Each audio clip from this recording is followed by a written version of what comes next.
सुबीर तालुका के वाहुटिया गांव में बेटे ने अपने पिता की डंडे से मारकर हत्या कर दी। समग्र घटना के बारे में डांग जिले के जिला पुलिस उपाधीक्षक एसजी पाटिल ने कहा कि सुबीर तालुका के वाहुटिया गांव में माता पिता के बीच मामूली बात पर झगड़ा हो गया। गई काले मोड़ी रातना પોણા 12 વાગ્યાના સુમારે એક વાહુટિયા કરીને જે ગામ છે અમારું આહવા ડાંગ પોલીસ સ્ટેશનનું જે છે એ પોલીસ સ્ટેશનથી 55 કિલોમીટર દૂર એક ગામ છે। એ ગામની અંદર જે પિતા પુત્ર જે છે એમની વચ્ચે ઝઘડો થયેલો હતો। જે પુત્ર જે છે મંગળિયાભાઈ બુધિયાભાઈ કરીને એમણે એના પિતા બુધિયાભાઈને લાકડીથી માર મારીને ધક્કો મારીને પાડી દીધેલા હતા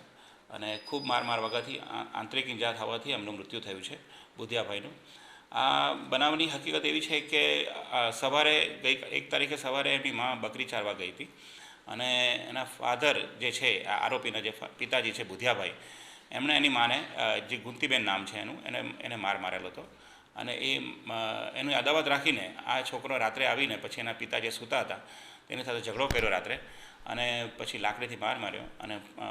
આગળ આંગણામાં લાવીને પણ એને પાડી દીધા હતા અને એમનું મોત નિપજાવ્યું હતું। આરોપી મંગળિયાભાઈ જે છે એના વિરુદ્ધમાં એની જે માં છે મરનારની જે માં છે એટલે કે આરોપીની દાદીએ ફરિયાદ નોંધાવી છે અને એની હાલમાં તપાસ આહવા પોલીસ સ્ટેશનના પીએસઆઈ પટેલ સાહેબ અત્યારે કરી રહ્યા છે અને આરોપી અત્યારે અમારી કસ્ટડીમાં છે અને એના વિરુદ્ધમાં જે કંઈ કાયદેસર કાર્યવાહી કરવાની થાય તે કરવામાં આવે છે।